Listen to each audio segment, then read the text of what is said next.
tardes, bienvenidas, bienvenidos a la segunda sesión de Conticinio. El día de hoy tenemos como invitada especial a la profesora Marcela Chandía, especialista en poesía clásica japonesa y en japonés.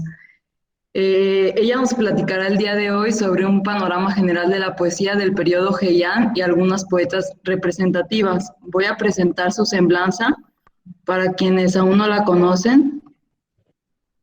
Marcela Chandía López trabaja como profesora de japonés desde el año 2006 en diversas instituciones como Universidad de Santiago de Chile, Pontífica Universidad Católica de Chile, Universidad Tecnológica INACAP, entre otras. Actualmente se desempeña como profesora de idioma japonés y literatura clásica japonesa en el Instituto Cultural Chileno-Japonés, además de como profesora particular de español, japonés y viceversa, y en su proyecto personal Virtual Waka, que involucra clases online y un canal de YouTube. Con especializaciones en pedagogía del idioma japonés como segunda lengua en The Japan Foundation e introducción a la lingüística en Leiden University, además del estudio de otras lenguas. Ha continuado su educación en esta área tomando varios cursos en universidades como Keio University y Otemae University, entre ellos el curso de haiku con el experto en el campo, profesor Kawamoto Koji. Obtuvo premio mención honorosa en la 26, 27 y 31 edición de la competencia organizada en Japón por la compañía de té verde Ito en Ocha New Haiku Contest, siendo 3 de sus poemas publicados en las antologías de obras ganadoras de los años 2015, 2016 y 2020 dentro de la categoría de haiku escritos en japonés. En el 2017 publicó la traducción directa de la antología poética del siglo XIII, Hyakuin Isshu, bajo el título 100 poetas, un poema, colección de Ogura. Junto, en 2019 ha publicado De lo escrito en mi abanico, los haikus de Oku, de Matsubasho, con editorial Noctámbula en Omamori, dedicada a la literatura japonesa. Actualmente está a punto de publicar una traducción de la poesía de Kaneko Misuzu bajo el título Flor de naranja amarga junto a editorial Noctámbula, y que es poesía, introducción a la poesía clásica japonesa con ediciones Cero. A partir de enero de 2021 escribe mensualmente una columna en la web española El Rincón del Haiku, la más antigua en el mundo hispano dedicada a la investigación y difusión de este estilo poético. Ha viajado varias veces a Japón a capacitarse como profesora de japonés como segunda lengua y para estudiar literatura clásica japonesa, y también una vez como guía turística. Bienvenida, Marcela, ¿cómo estás? Muy bien, corriendo porque hoy día empezamos acá el año académico en el instituto y además mañana Santiago vuelve a cuarentena, entonces ha sido como un día bien de locos. Muy feliz de que me hayan invitado, un honor, así que nada, esperando que tengamos un buen momento juntos y que se sientan libres después de hacer todas las preguntas y comentarios que quieran. Muchísimas gracias. ¿Comenzamos entonces? Sí, muy bien. Ya, a ver, en cuanto a las preguntas, si es que durante la presentación tienen una duda o una pregunta que les sea vital para seguir conectados con la presentación y entendiendo lo que se está hablando, pueden hacerla nomás. Si no, las dejamos para el final y ahí como que hablamos todos, ¿ok? Ya voy a compartir el PowerPoint entonces. Ya. Se ve ahí entonces, ¿cierto? Sí, ya se ve la presentación. Perfecto. Ya, entonces, hoy día vamos a hablar de poetas femeninas, mujeres. Hay gente que no le gusta mucho la palabra poetisa, por eso trato de no usarla, como quieran llamarlas, del periodo Heian. O sea, Heian Jidai no Yoryukajin, que vendría siendo el título en japonés. Bien, yo siempre comienzo mis presentaciones con una presentación mía para que más o menos sepan quién soy y por qué estoy frente a ustedes hablando, pero Renata amablemente ya la hizo, así que perfecto, partimos directamente con la presentación.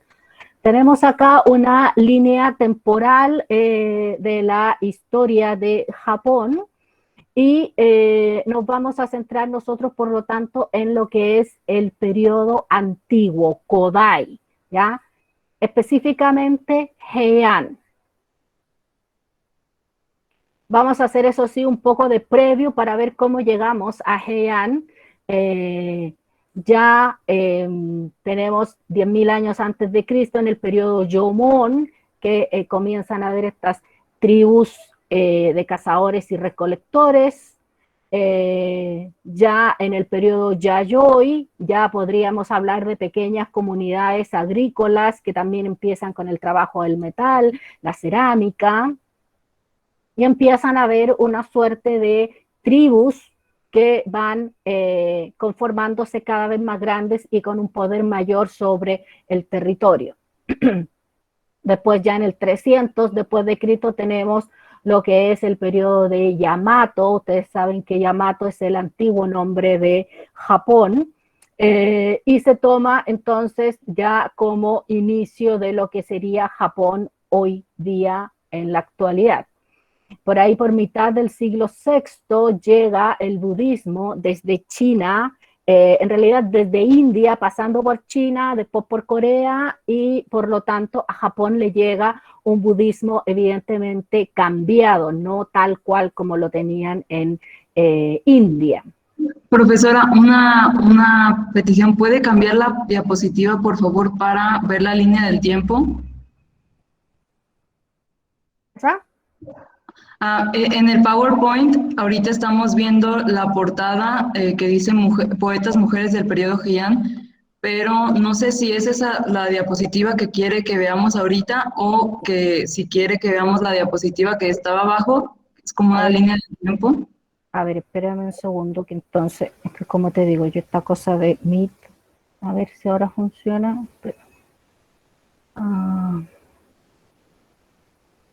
Ya, a ver, ahí tengo la línea del tiempo. ¿La ven? Ya, ahora sí. Sí. Ya. Y si ahora cambio, ¿ven que ahí dice Jomon? Sí. ¿O siguen viendo la línea del tiempo? No, ya vemos la de Yomon. Gracias. Entonces, a ver si así funciona.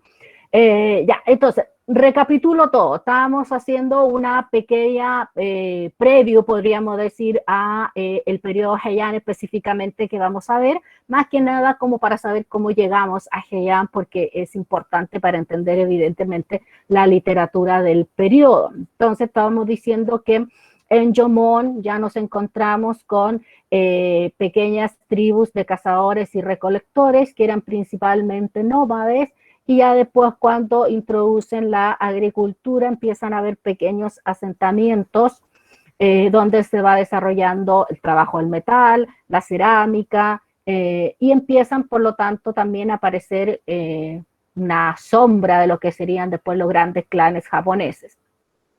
Ya en el 300, dijimos, aparece la cultura de Yamato, este antiguo nombre de Japón, y que lo encontramos muchísimo en poesía, cuando se quiere hacer un poema un tanto reminiscente, un tanto romántico, muchas veces se utiliza el término Yamato. Y estábamos diciendo que a mitad del siglo VI llega el budismo a Japón desde India, pero por el tamiz chino y coreano. Y junto con el budismo llegan, podríamos decir, tecnología. Llega la escritura, llega la construcción de estas grandes estatuas, principalmente estatuas de Buda, la construcción de los grandes templos, llega también tecnología desde el punto de vista de la agricultura, de regadío, de sembrado. Por lo tanto, para los japoneses la llegada del budismo significa en cierta manera una mejoría del nivel de vida, por decirlo de alguna manera. Y por supuesto, al llegar a la escritura, yo a mis alumnos siempre les digo, en ese tiempo no existían institutos de idiomas, por lo tanto, la única manera de aprender otro idioma o de conocer su escritura era a través de la literatura, y por lo tanto, los primeros textos que llegaron fueron de budismo y confucianismo. El idioma japonés, por lo tanto, es esta cosa compleja que también hay que tener muy en cuenta cuando hablamos de su literatura, porque va a depender del periodo, va a depender del tipo de literatura que estemos hablando, el tipo de japonés que se usa. El japonés que tenemos en el periodo Heian no es el mismo japonés que se estudia hoy día en la actualidad y que hablan los japoneses. Por lo tanto, hay que tener clara ese tipo de diferencias. Entonces, una palabra que ahora puede significar algo, tal vez en ese tiempo significaba algo diferente. El japonés, por lo tanto, si bien en Japón ya existía un idioma, con la llegada del budismo es que aparecen los kanjis y los japoneses tienen, por lo tanto, un sistema de escritura que primero adaptan de una forma fonética, o sea, utilizan principalmente los kanjis chinos por su valor fonético, y hasta que al final se crean a partir de ellos mismos lo que es los silabarios autóctonos japoneses, los kana. Y en la actualidad los japoneses escriben con una mezcla de todos estos sistemas de escritura, incluso incluyendo el alfabeto latino, conocido en japonés como romaji. Entonces también esto hay que tenerlo en consideración, porque si bien en los textos de literatura, de poesía del periodo Heian están escritos con caracteres actuales, no significa que en esa época se utilizara la misma forma de escribir. Entonces también eso significa que un poema, por ejemplo, en un libro lo podemos ver escrito de otra manera y en otro libro lo podemos ver escrito de una manera distinta. Así que el tema de las fuentes siempre es importante. Con fuentes no me refiero a la fuente en la que viene escrito el idioma, sino de dónde tomamos nosotros el poema, si lo tomamos de un libro, de otro libro, etc. Seguimos avanzando para llegar a nuestro periodo Heian. Ya estamos con la figura, una figura consular dentro de la historia de Japón, el príncipe Shotoku, que se ha convertido a través de la historia ya en una leyenda, incluso en un personaje religioso. Hay algunas sectas en Japón que veneran al príncipe Shotoku como si fuera un dios, así que es una figura muy interesante de estudiar. Y después ya tenemos otra cosa muy importante que es la reforma Taika, y que lo que se hace es un poco tomando como modelo la dinastía Tang en China. En Japón se trata de hacer un sistema de gobierno centralizado en la figura del emperador, por lo tanto a los clanes se les confiscan tierras y después es el emperador el que vuelve a distribuir estos terrenos a los clanes dependiendo del rango que ocuparan dentro de la corte. Por lo tanto, mientras más alto el rango, quería decir que ese noble, esa familia, iba a tener un porcentaje de terreno mayor y eso significaba que iba a tener mayores ingresos económicos.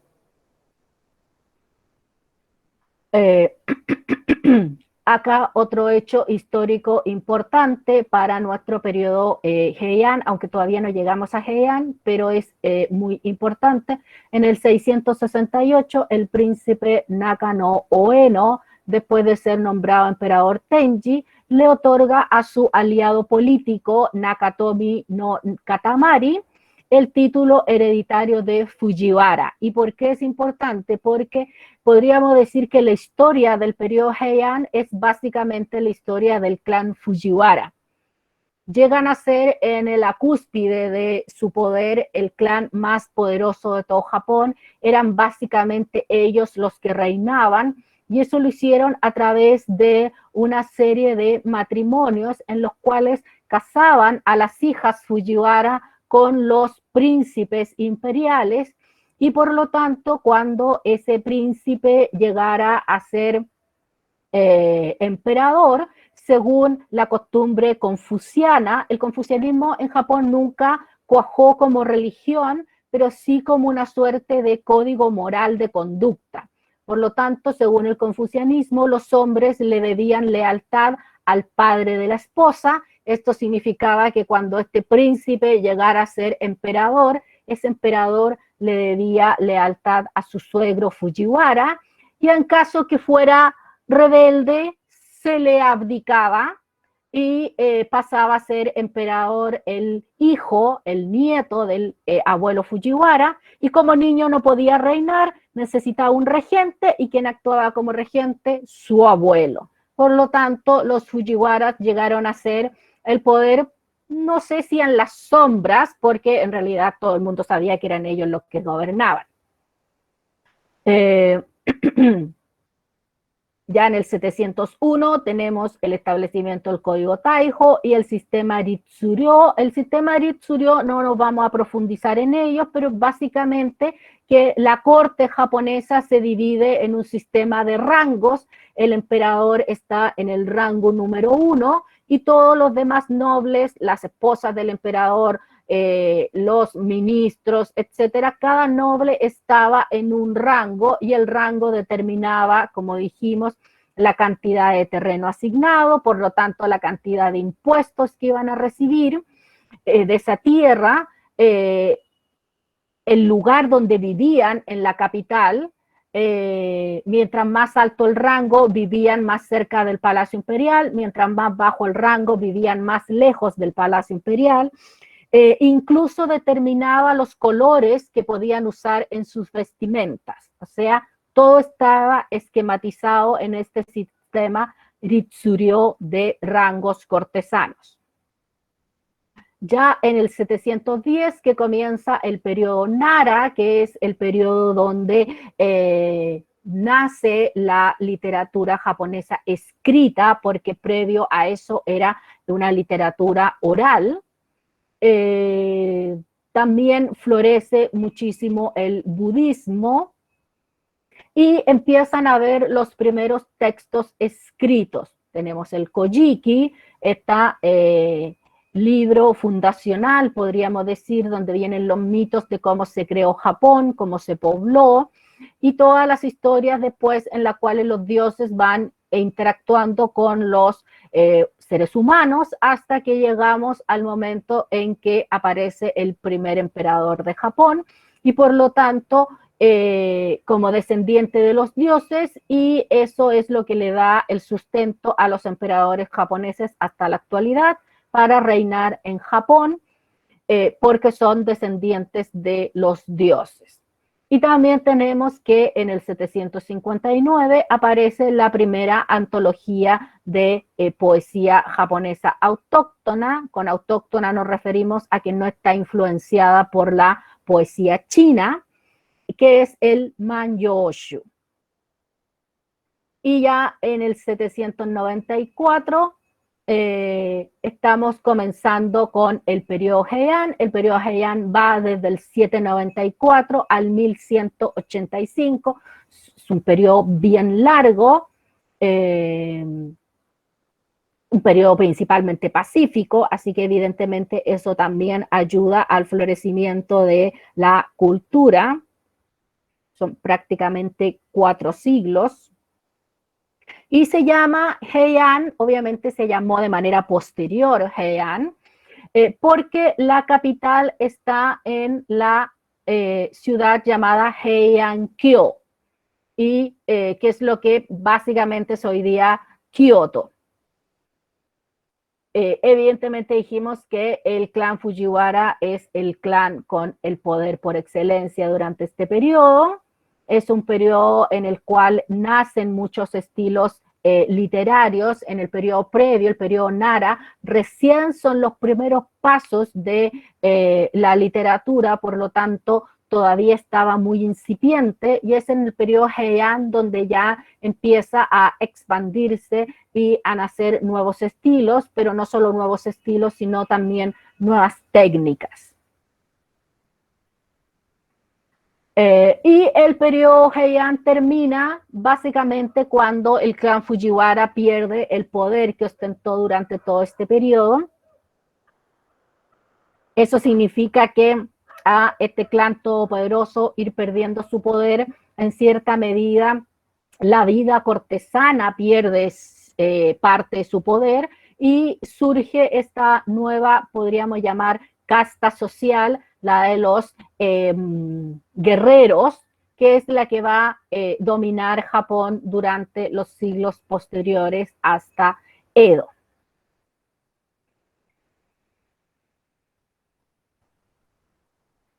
Resumiendo un poco esta pequeña introducción histórica, entonces, ya más enfocados en lo que es la literatura, dijimos las eras Asuka y Nara, tenemos los albores de la literatura japonesa. En Asuka todavía era una literatura tal vez un poco más oral, y ya es en Nara donde tenemos los primeros textos. También empezamos, obviamente, para tener los primeros textos tenemos que tener una escritura. Al principio se escribía en chino directamente y después se comienza a usar los kanjis, o sea, la escritura china, pero ya no para escribir chino, sino para escribir japonés, haciéndolo con un valor fonético. El primer ejemplo que vemos de esta manera de escribir es en el Manyoshu, y por lo tanto se le llama Manyogana, literalmente la escritura del Manyoshu. Y dijimos, en la era Heian nacen muchos estilos nuevos literarios y se consolidan algunos. En el Manyoshu, la primera antología que acabamos de mencionar, voy a volver a la diapositiva anterior, tiene más de 4.500 poemas, y ahí encontramos poemas en estilo tanka, que es el poema corto, poemas en estilo choka, que es el poema largo, sedoka, que era un poema que tenía una repetición en la métrica, incluso hay un bosukosekika, que son los poemas que están en los pies de Buda. En cambio, ya en el periodo Heian, si bien los otros estilos no desaparecen, el tanka comienza a convertirse en el rey, podríamos decir. Tanto así que en la actualidad, en los libros de poesía o de literatura, la palabra tanka y la palabra waka han pasado a ser sinónimos, podríamos decir. El waka es un término que originalmente nace para diferenciar a la poesía autóctona japonesa. Waka significa literalmente poema japonés, con el kanji, que era la poesía china, ya fuera escrita por chinos o escrita por japoneses. Por lo tanto, dentro del waka, el waka no era un estilo de poesía, sino que era una clasificación. Y dentro del waka teníamos varios estilos. Pero como con el tiempo el tanka pasa a ser el estilo más usado, en la actualidad ustedes en los libros pueden encontrar la palabra tanka como sinónimo de waka, así que eso es importante tener en cuenta. Una vez más vuelvo a que es muy importante cuando hablamos de la literatura japonesa, tener clara la época de la que estamos hablando, porque una palabra puede significar distintas cosas dependiendo del periodo en el que la estemos usando. Aparecen también en el periodo Heian lo que son las compilaciones imperiales. Esto significa que ya hay un interés gubernamental en la poesía. La primera fue el Kokin o Akashu, y por ser la primera se convierte en el modelo de todas las otras antologías imperiales posteriores. Ya en el tema prosa nace el Monogatari. Hay que tener cuidado con la palabra Monogatari porque no siempre Monogatari se utiliza como clasificación literaria. A veces se utiliza simplemente por el valor literal de la palabra. Monogatari literalmente significa cuento. Mono es cosa y gatari viene del verbo kataru, que es contar una historia. Por lo tanto, monogatari es lo que se cuenta, o sea, un cuento, historia. Y muchas veces se usa con ese significado. Pero como clasificación literaria, monogatari se refiere al cuento ficticio. Y su primer ejemplar fue el Taketori Monogatari o cuento del cortador de bambú, muchas veces conocido como el cuento de la princesa Kaguya también. Nace también lo que se considera la primera novela que se escribe en el mundo, el Genji Monogatari, que si bien es una novela, trae en su título el término monogatari. Y también hay que tenerla en cuenta porque trae una cantidad, trae casi 800 poemas, por lo tanto también la podríamos considerar una antología poética dentro de esta novela. Nace también el estilo literario del Nikki o el diario, dando origen al Nikki Bungaku o literatura de diarios. Ahí tenemos muchos ejemplos, el Tosa Nikki, el Kagero Nikki, el Izumi Shikibu Nikki, el Murasaki Shikibu Nikki, el Sarashina Nikki, etc. Nace también el estilo literario Suihitsu o crónica autobiográfica con su primer representante, el Makurano Soshi o libro de la almohada de Sei Shonagon. Nacen también los Uta Monogatari. Los Uta Monogatari son antologías poéticas en la cual cada poema trae su contextualización escrita en prosa, o sea, quién la escribió, por qué la escribió, en qué situación, todo eso está escrito en prosa acompañando cada poema. El primer exponente de este estilo fue el Ise Monogatari, que tiene un montón de traducciones al español, algunas directas, varias indirectas. Me refiero a indirectas a que no vienen del japonés, sino que vienen del inglés, del francés, del alemán, etc. Hasta aquí voy a hacer una pequeña pausa y voy a dejar de compartir un segundo. Oh, no sé qué hice.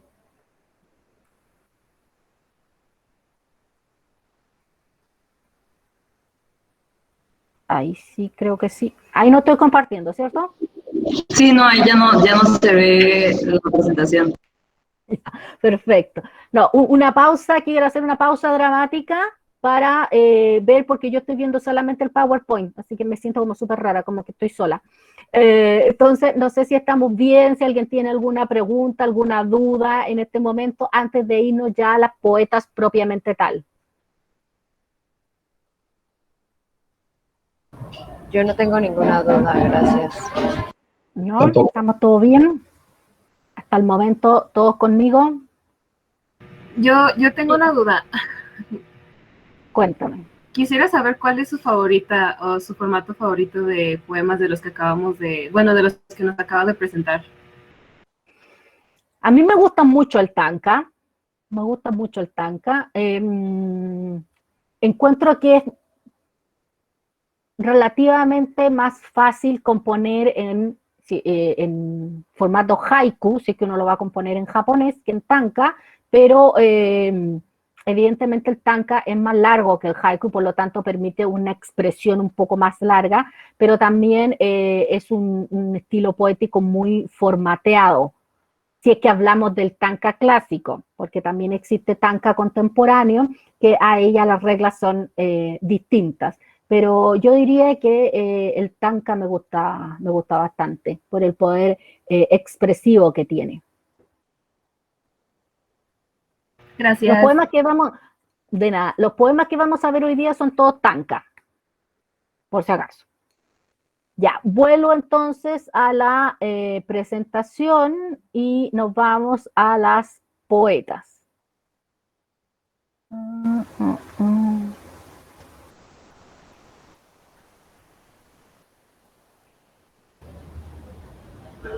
Profesora, ¿cuánto tiempo le llevó a aprender el idioma? Uno nunca termina de aprender el idioma. Yo sigo aprendiendo palabras, de hecho en mi journal tengo palabras, una sección de palabras nuevas y de repente estoy viendo un video en YouTube y aparece una palabra que yo no conocía. Uno nunca termina de aprender el idioma. Lo mismo pasa con las traducciones también, siempre están apareciendo términos nuevos, así que es un aprendizaje constante, la verdad.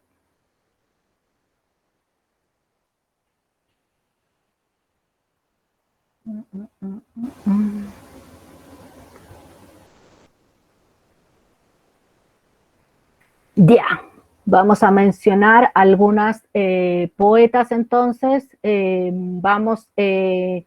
No puse obviamente todas las poetas porque hay un montón. Puse, yo diría que por una parte las más representativas y por otra parte también las que es más probable que encuentren traducidas, porque hay algunas poetas que son muy importantes, pero tenemos muy poco traducido de ellas, entonces ahí hay como un pequeño conflicto. Bueno, Ono no Komachi es tal vez una de las poetas clásicas más conocidas y paradójicamente de la que menos se sabe. De hecho, hay muchos que postulan que Ono no Komachi fueron varias personas, no una sola, fueron varias mujeres y que al final por una cuestión de facilidad se terminó concluyendo que todos esos poemas en realidad le pertenecían a esta figura. Por ser muy poco claro quién era ella, también es una figura que se ha utilizado a través de la historia.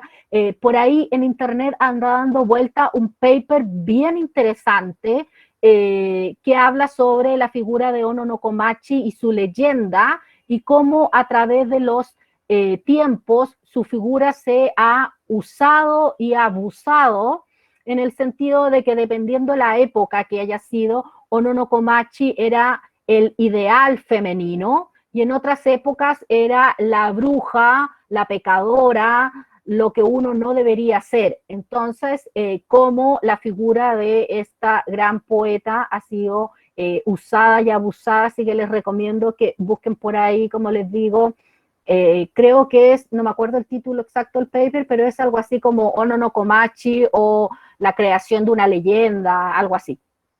Muy interesante. Entonces, de la vida de ella prácticamente no se puede decir nada porque no hay ni siquiera la claridad, como les digo, que estemos hablando de una sola mujer. Y sin embargo, de la poesía de ella sí podemos hablar mucho porque hay mucha, mucha poesía de ella en varias antologías. Tanto así que Kino Tsurayuki en Tsukanayo, que es el prefacio de esta primera antología imperial, el Kokin no Akashu, en la cual este Kanayo está considerado la primera crítica literaria que se escribe en Japón, dado que él lo utiliza para, bueno, primero hace una declaración de principios de qué es para él la poesía japonesa, y después empieza a describir a cada uno de los poetas que va a incluir en la antología y por qué los incluye. Y entonces él hace este grupo de los Rokkasen o los 6 grandes poetas y la única mujer de ese grupo es Ono no Komachi. Como dijimos, también su poesía la podemos encontrar en varias antologías, evidentemente en el Kokin no Akashu, también en el Ogura Hyakunin Isshu, así que poemas de Ono no Komachi no faltan traducidos no solo al español, sino a muchos otros idiomas. Otra poeta importante, podríamos decir de mitad del periodo Heian, es Murasaki Shikibu, la autora de El Genji Monogatari y también de el diario de Murasaki Shikibu, el Murasaki Shikibu Nikki. Ese era su seudónimo, el nombre de ella era Fujiwara no Katako, hija de Tametoki. A los 27 años se casa con Fujiwara no Nobutaka y tiene una hija, Daini no Saimi, pero después de 3 años ella queda viuda, por lo tanto ella se lleva a su hija a vivir con ella a Palacio porque ella entra a formar parte del círculo cercano de la emperatriz Shoshi, ya que el padre de Shoshi, Fujiwara no Michinaga, recluta a Murasaki Shikibu porque en esos momentos el Genji Monogatari ya había aparecido y por lo tanto ya todos consideraban a Murasaki como una literata, como una gran poeta, tenía su nombre. Y entonces Michinaga la recluta para que sea parte de las damas de compañía de Shoshi, ya que ahí había un problema importante que vamos a comentar ahora mismo. Espérenme un segundo que...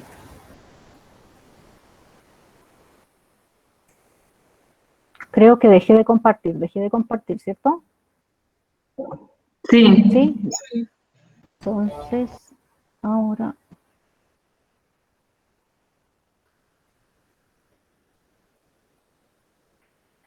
Ya, ¿cuál es el conflicto? El emperador Ichiyo tenía su esposa, por lo tanto su emperatriz, que era Fujiwara no Sadako, el nombre que ella toma como emperatriz es Teishi, y ella era hija de Fujiwara no Michitaka. El hermano de Fujiwara no Michitaka era Fujiwara no Michinaga. Y entonces, ¿qué pasaba? Que Michinaga estaba en una constante lucha por el poder con su hermano. Y cuando Michitaka fallece, el que queda como regente es Michinaga. Y entonces él, aprovechándose de este poder casi todopoderoso que tenía, se le ocurre inventar un título nobiliario que tenía el mismo nivel que el de emperatriz. Su sobrina era Kogo, que era el nombre que recibía, el título nobiliario que recibía la esposa del emperador, y él inventó el término Chugu y declaró que el emperador japonés podía perfectamente tener otra esposa cuyo rango fuera el mismo que el de emperatriz.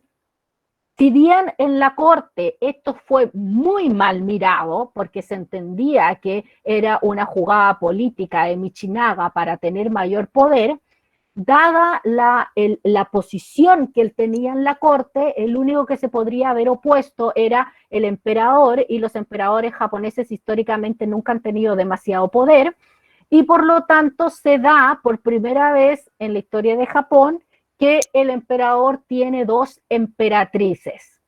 Y esto genera un drama político muy importante, porque entonces una parte de la corte apoyaba a Teishi y otra parte de la corte apoyaba a Shoshi.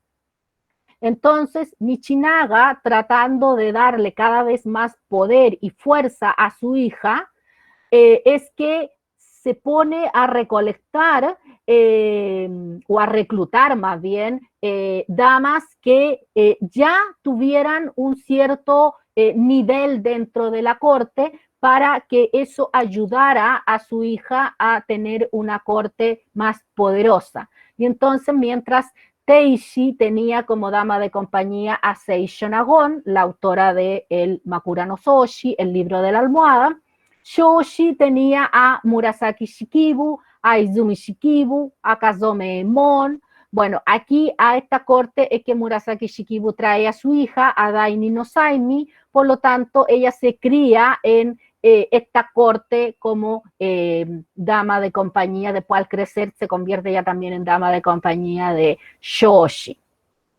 Así que esa leyenda, en cierta medida, de que Murasaki Shikibu y Seisho Nagon tenían una rivalidad, tiene su base en hechos reales. Era una rivalidad política porque estaban en 2 bandos políticos contrarios, ¿ya?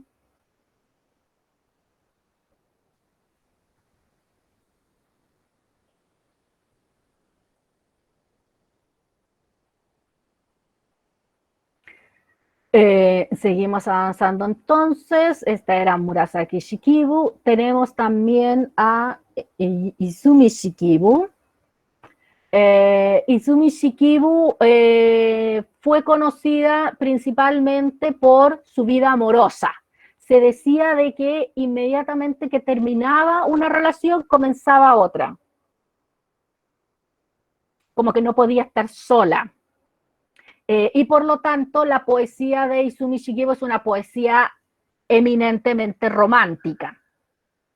Y que dependiendo del momento del romance en el que ella compusiera el poema podía ser más alegre o podía ser más triste, eso dependía de su estado de ánimo, pero era básicamente una poesía muy romántica.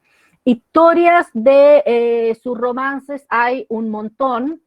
Incluso el Izumi Shikibu Nikki, el diario de Izumi Shikibu, cuenta el comienzo de su relación con un príncipe y cómo progresa esta relación. Así que si quieren investigar y conocer de su propia pluma lo que era alguno de sus romances, pueden leer el diario de Izumi Shikibu. Ya dijimos, también fue dama de compañía de la emperatriz Shoshi, y su hija fue Koshikibu no Naishi, hija de uno de todas sus relaciones románticas. Llegamos a la figura de Sei Shonagon, una figura compleja.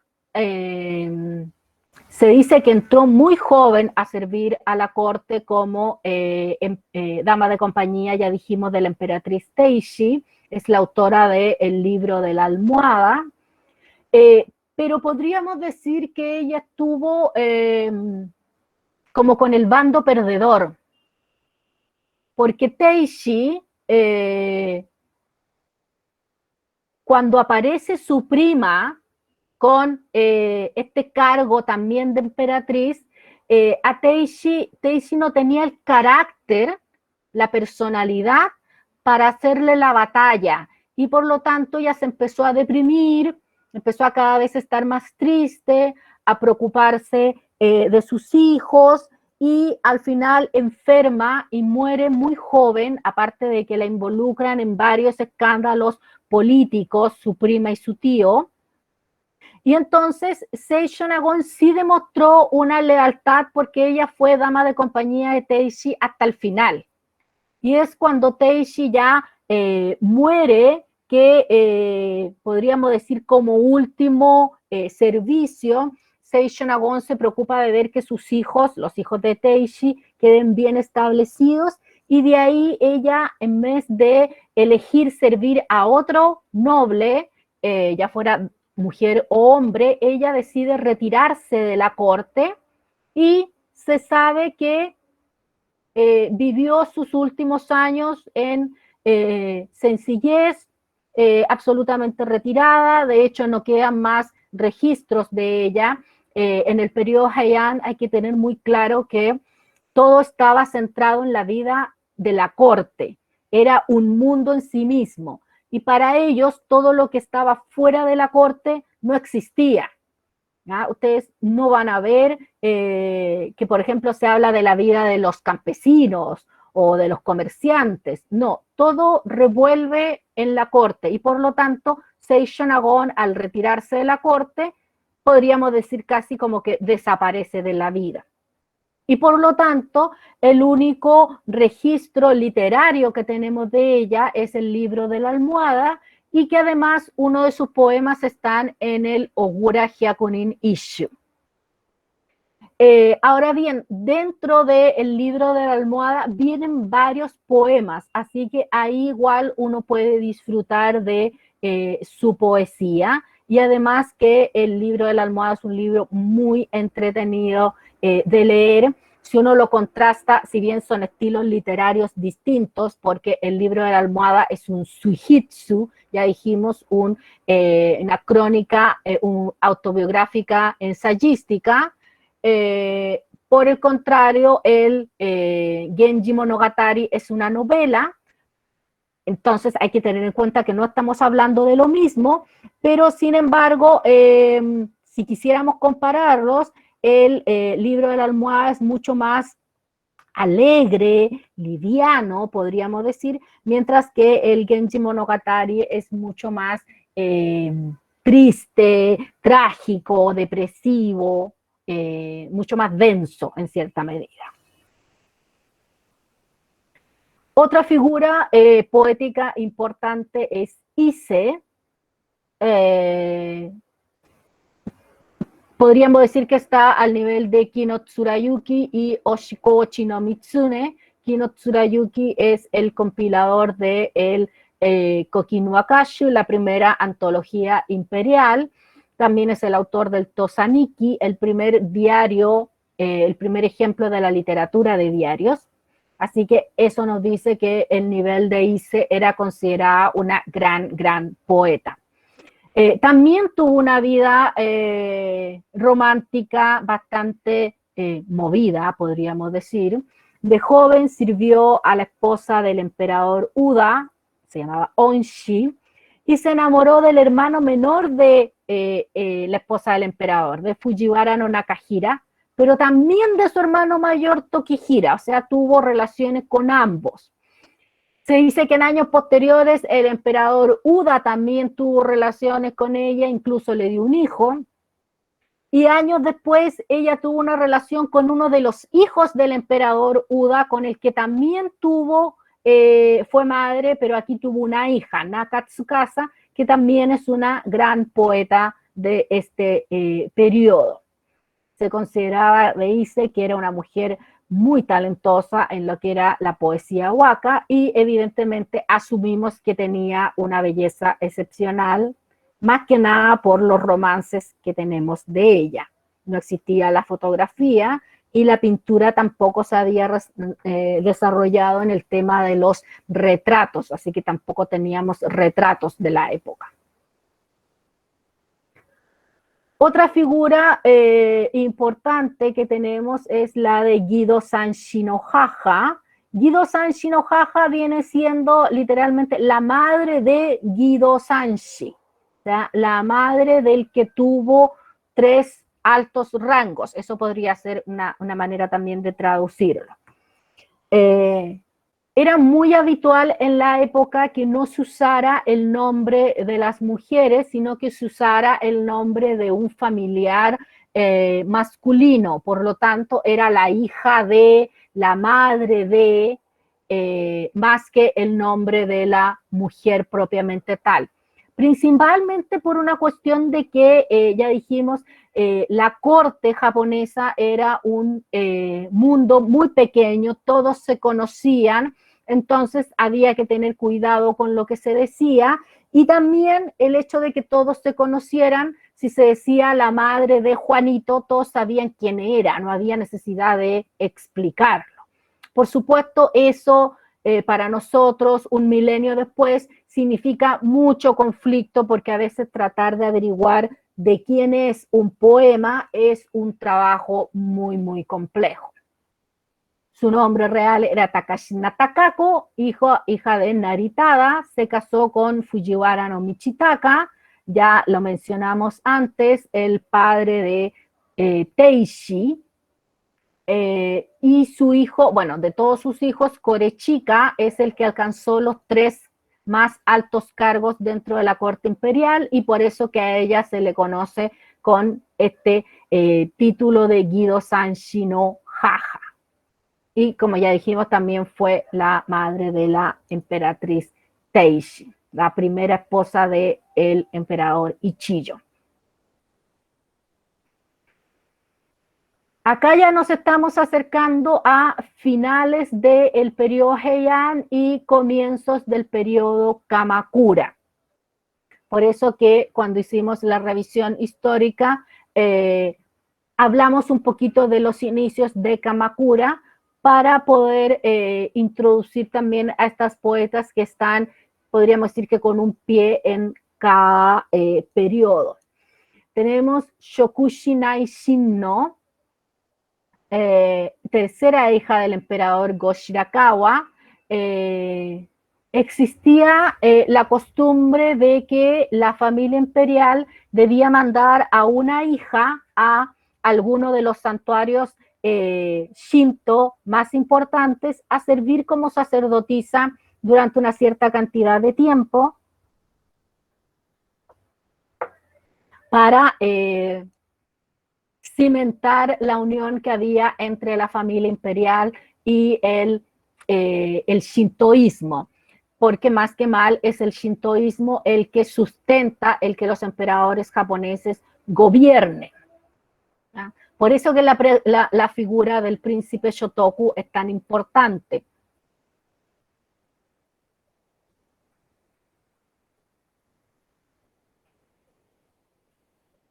Si recuerdan, mencionamos al príncipe Shotoku. Bueno, él hizo muchas cosas en su vida, pero una de las más importantes y por las que es todavía su figura estudiada en todas las academias diplomáticas del mundo, no solo en Japón, es porque él se encuentra en un periodo muy complicado en el que él empieza a sentir mucha presión de las familias dirigentes budistas para de que se cambiara la religión de Estado, que en ese momento era el shintoísmo, por el budismo. Y ahí el problema estaba en que si se cambiaba al budismo, Shotoku dice, puede ser que pase lo mismo que en China. En China los emperadores gobiernan por el mandato celestial. Como los dioses, objetivamente, uno no habla con los dioses no se sientan ahí en el consejo, sino que hay sacerdotes que interpretan lo que los dioses dicen. Entonces, si en algún momento un emperador no le gustaba a las clases dirigentes, simplemente se sobornaba a los sacerdotes y los sacerdotes decían de que el emperador había caído en desgracia y entonces los dioses se vengaban y le quitaban el mandato celestial y le daban el mandato celestial a otro emperador y cambiábamos la dinastía y todo. Estoy, por supuesto, resumiendo lo más posible porque es una tangente de lo que estamos viendo. Entonces Shotoku dice, si hacemos lo mismo acá, corremos el riesgo de que suceda lo mismo con nuestros emperadores. Entonces tenemos que seguir con el shintoísmo porque más que mal el shintoísmo sustenta el que los emperadores japoneses reinen. Pero tampoco le podemos dar la espalda al budismo porque por una parte el budismo, como dijimos, había traído mucha mejoría en la calidad de vida, había traído técnicas dijimos, por ejemplo, arquitectónicas para la construcción de los templos budistas, también en ingeniería para la construcción de estas grandes estatuas de Buda. Si se construía un templo o una estatua, eso significaba que se contrataba mucha mano de obra y por lo tanto a esa gente le mejoraba la calidad de vida, porque iba a tener un trabajo, entre comillas, más estable y con un sueldo. Entonces tampoco se le podía decir que no al budismo porque la gente iba a quejarse, iba a decir, pero ¿cómo? O sea, esta es mi manera de vivir, yo tengo una mejor calidad de vida gracias al budismo. Entonces Shotoku decide una cosa que, bueno, le funcionó en su tiempo, no sé si le habría funcionado a otra persona en otros momentos, lo que podríamos decir un sofismo. Él dijo, a ver, nosotros tenemos que seguir creyendo en los dioses Shinto, porque son nuestro origen, son nuestra base, y además son los dioses que gobiernan la tierra que nosotros habitamos. Pero los dioses shintoístas son a veces muy veleidosos, principalmente los dioses shintoístas involucran a las distintas fuerzas de la naturaleza. Entonces, así como de pronto puede venir una tormenta, un terremoto, un tifón que arrase con todo, entonces, ¿cuál es la característica más llamativa del budismo y de Buda como figura? La compasión. Entonces nosotros, mientras creemos y veneramos a nuestros dioses ancestrales shintoístas, también debemos venerar a Buda porque Buda nos va a proteger cuando los dioses shintoístas se enojen con nosotros. Y para darle un orden a todo esto, vamos a usar el confucianismo como estructura moral. Entonces vamos a tener a nuestros dioses shintoístas, a Buda que nos va a apapachar y nos va a dar un orden a cómo comportarnos en el día a día, en las interacciones personales, el confucianismo. Y dijo, y con esto entonces dejamos contento a todo el mundo, no le dijimos a nadie que no, tampoco le dijimos a nadie que sí, solamente vamos a dejar como anécdota que unos años después de eso a él lo asesinaron, así que bueno. Pero podríamos decir de que esta característica japonesa de la asimilación selectiva, que siempre se habla como que es una característica de los japoneses y que tienen esto de que ellos toman influencias de muchas partes, pero siempre se mantienen japoneses, nació en ese momento. Porque si hay un sistema creado por el ser humano que es exclusivo, es la religión. Uno o es de una religión o es de otra. Uno puede cambiar de religión, pero uno no es de dos religiones al mismo tiempo. Y Shotoku básicamente lo que le dijo a la gente, mire, usted puede ser shintoísta y budista al mismo tiempo y no pasa nada. Entonces muchos dicen de que este concepto de asimilación selectiva, que es una característica tan japonesa, nace en este momento y es por eso que la figura del príncipe Shotoku hasta el día de hoy se estudia y en Japón, como les digo, incluso hay algunas sectas religiosas que lo veneran como Dios. Vuelvo entonces ahora a las poetas.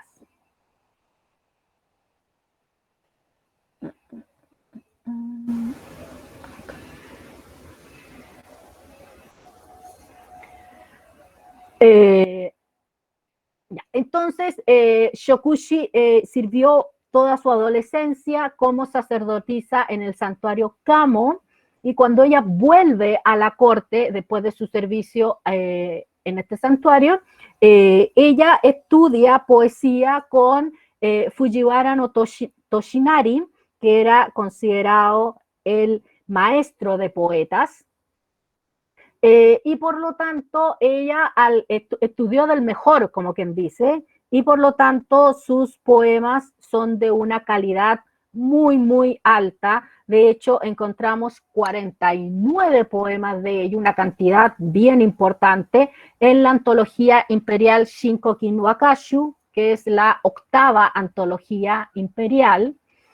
Pero como dijimos, ella está con un pie en el periodo Heian y un pie en el periodo Kamakura. Recordemos que Heian termina en 1185 y en ese momento comienza Kamakura. Por lo tanto, ella también le toca vivir todo ese conflicto político y bélico que se da para que termine un régimen, no un régimen, una era y comience otra. Se dice de que ella tenía un interés romántico en el hijo de Toshinari, Fujiwara no Sadaie, otro de los grandes poetas japoneses. Pero este interés, como cuando uno se enamora del hijo del profesor, ¿ya? No queda en registro de que Sadaie haya devuelto este interés, ni que haya pasado nada entre ellos. Otra poeta, también seguimos en este periodo bisagra de finales del periodo Heian, comienzos del periodo Kamakura, Gishumoin Tango, considerada una de las 36 poetas inmortales. Después de esos 6 poetas legendarios o 6 grandes poetas, Lorokasen, que Kino Tsurayuki establece en el prefacio del Koki no Akashu, se hacen otros listados. Se hace el listado de los 36 grandes poetas y también se hace un listado de 36 grandes poetas mujeres, ¿verdad? Que se usa el término nyobo, que nyobo era el término con el que se hablaba de las damas de la corte, las damas de compañía. Entonces, estas 36 también había esta categoría.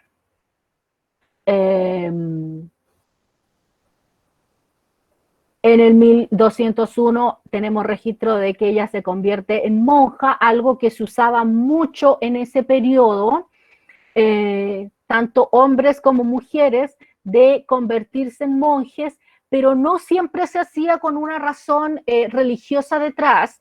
Los hombres lo hacían mucho para evitar que los asesinaran, por ejemplo, por algún conflicto político. ¿Ya? Los emperadores, de hecho, hay un momento en este final del periodo Heian, principios del periodo Kamakura, se da lo que es el gobierno de claustro, en el cual los emperadores abdicaban y se convertían en monjes, y entonces salían de la corte, salían de palacio y se iban a vivir a algún monasterio o templo budista. En esos tiempos, por una cuestión de protección contra los bandidos, los templos y los monasterios tenían una suerte de pequeños ejércitos. Entonces, lo que hacían estos ex emperadores, se iban allá, quedaban protegidos y ellos seguían haciendo una influencia política muy importante. Entonces, hay que tener cuidado acá porque nos vamos a encontrar en este periodo que como que todo el mundo se transformaba en monje y en monja, ¿ya? Pero hay que tener ojo que no siempre era por una razón religiosa. No estoy diciendo que nadie lo hiciera por una razón religiosa, pero no era siempre. Y además se daba esta cosa muy llamativa de que a pesar de que se convertían en monjes o en monjas, seguían activamente participando de la vida mundana, podríamos decir, sobre todo en el tema de la poesía. Tenemos poemas de ella en la 7ª antología imperial, el Sensai Oakashi. Otra gran figura ya aquí diríamos de Kamakura, porque ella nace en los últimos años del periodo Heian. Repito una vez más, las fechas a veces se olvidan, así que por eso la repito tanto. El periodo Heian termina en el 1185, así que Toshinari Kyono Musume, o la hija de Toshinari, es una poeta ya del periodo Kamakura temprano. Parte de los 36 poetas inmortales y también de las 36 grandes poetas mujeres. Ella en realidad no era hija de Toshinari, sino que era nieta de Toshinari. Y además nieta adoptiva. Entonces, pero es conocida como hija de Toshinari y sus poemas los encontramos en la 8ª antología imperial, en el Shinkoki no Akashu, también en el Shoku Gosen no Akashu, que es la 10ª antología imperial, y en varias otras antologías más pequeñas de la época encontramos su poesía. Se considera que ella estaba al nivel de el hijo de Toshinari, de Fujiwara no Sadaie, el compilador en jefe del Shinkoki no Akashu y del Ogura Hyakunin Isshu.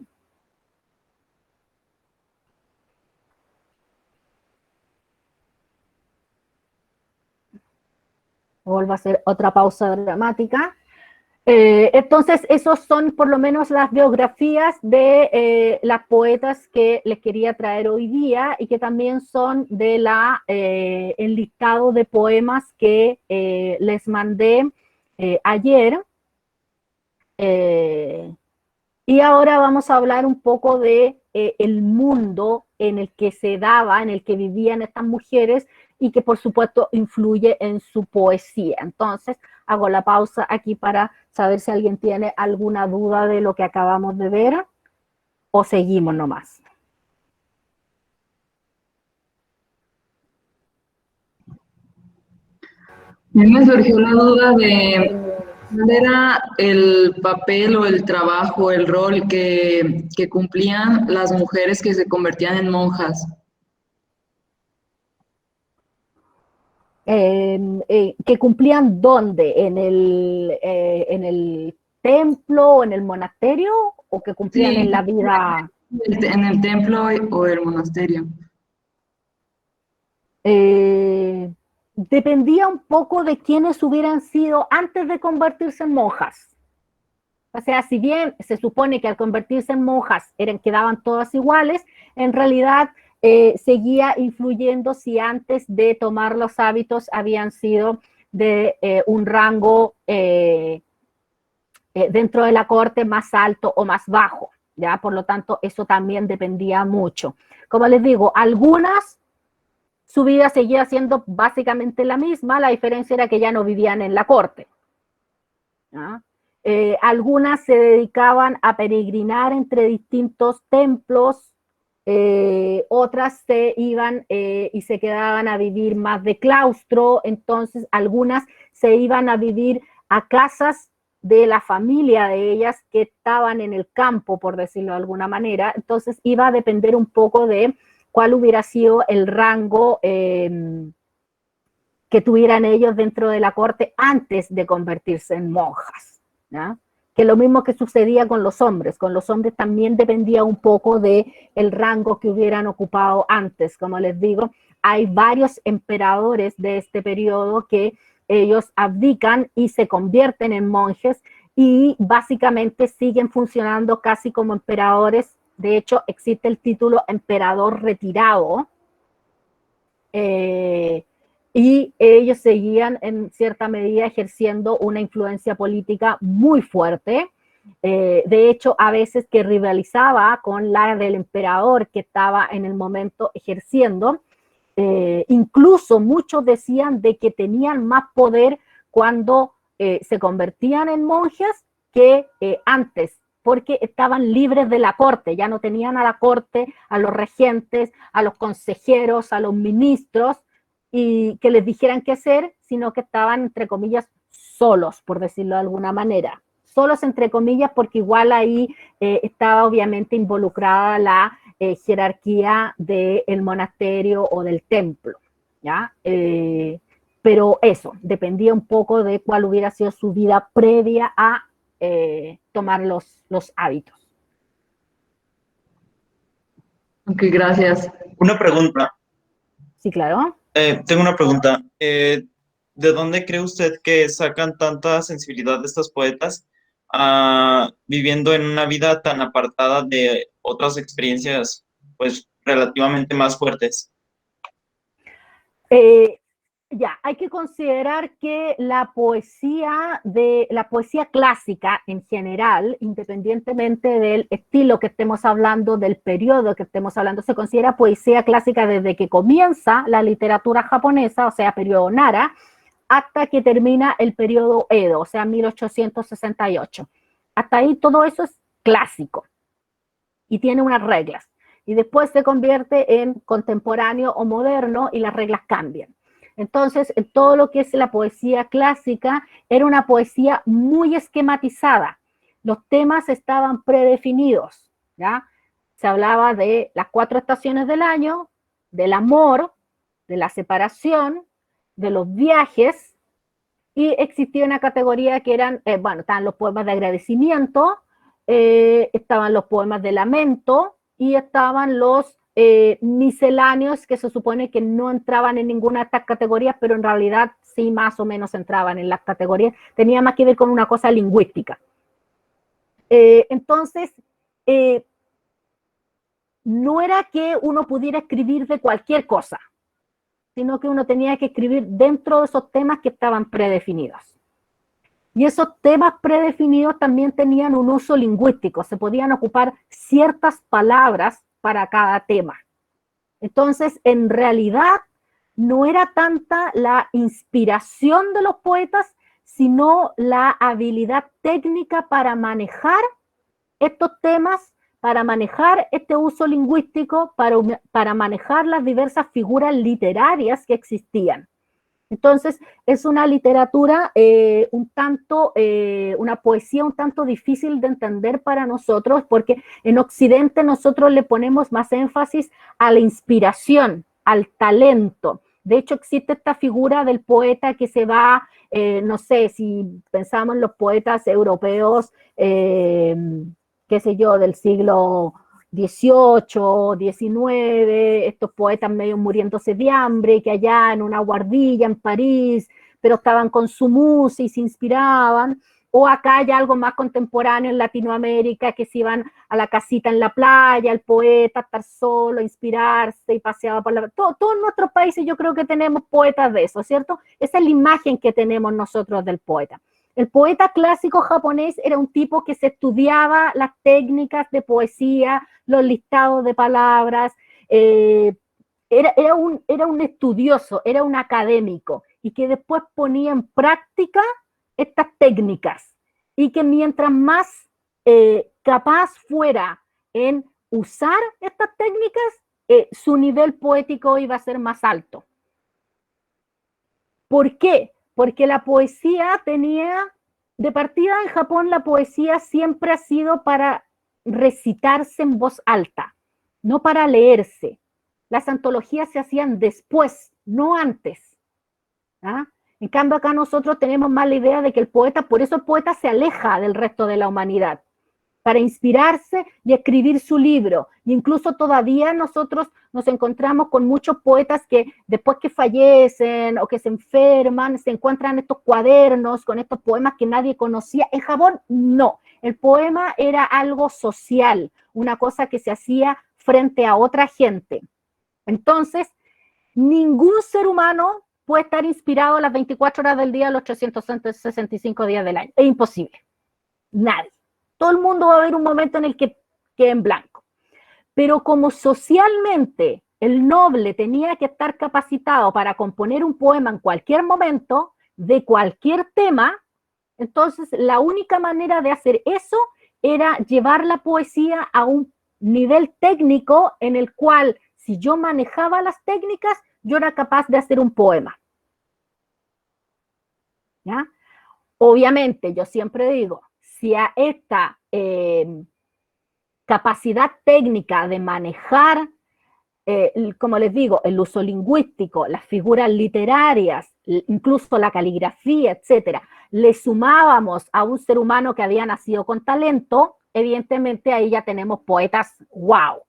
Pero se suponía que cualquier noble tenía que ser capaz de hacer poesía. Y eso se conserva hasta el día de hoy. A los japoneses en el colegio les enseñan a componer poesía. Porque acá nosotros, si usted, no sé cómo será, no sé si todos ustedes están en México o si hay de otros países, acá tendemos a estudiar más sobre poesía, más que cómo componer poesía.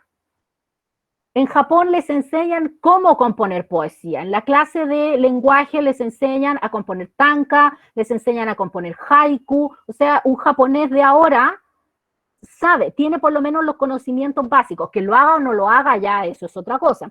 Pero en el colegio se lo enseñan.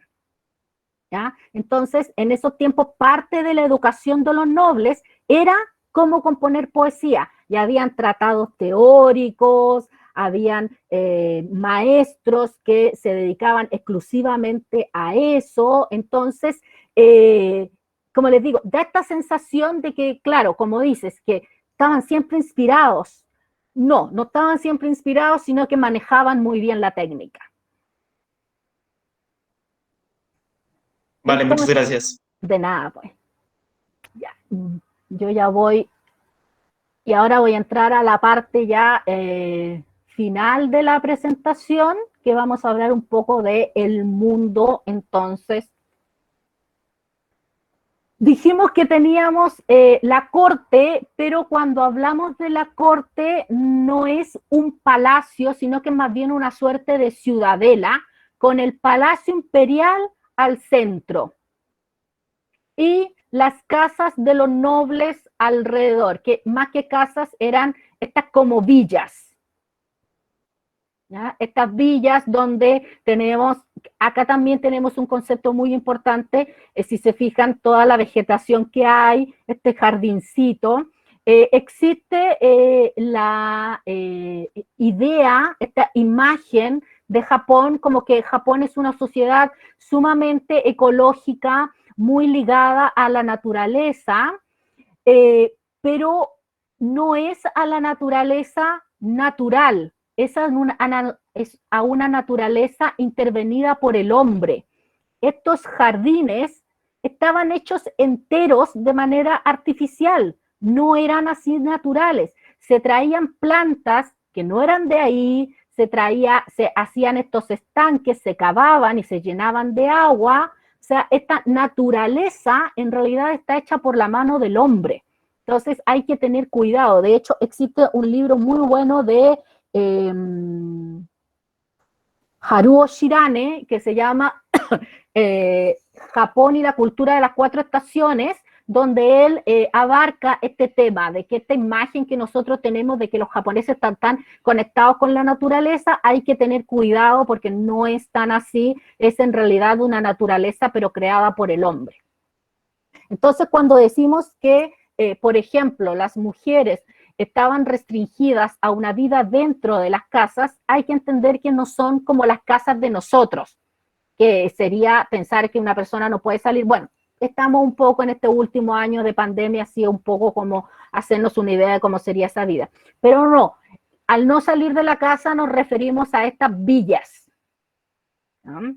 Que eran varios edificios conectados. Y de hecho el Palacio Imperial también es así, es una serie de edificios conectados por patios, por pasillos, no es este palacio que nosotros tenemos en Europa.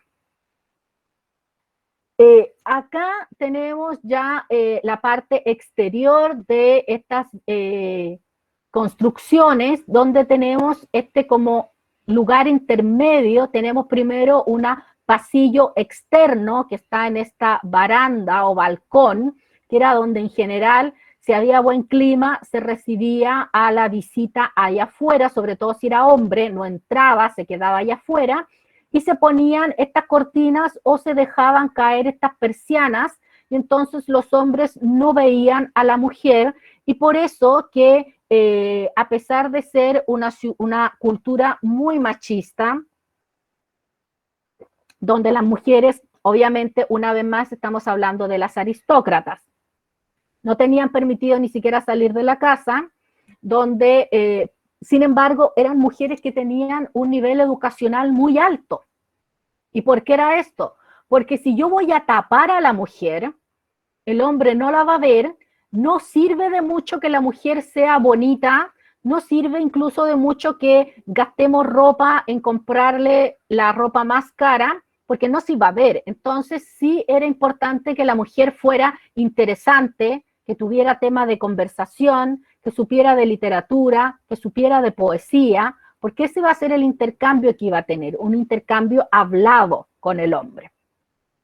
Entonces, se tapaban la cara, ya fuera, ya dijimos, por esta persiana, sino por estas como cortinas, también se usaban biombos, y cuando las mujeres salían a participar en algún paseo, qué sé yo, donde obviamente no iban a poder estar tapadas, usaban estos grandes abanicos y se los ponían delante de la cara.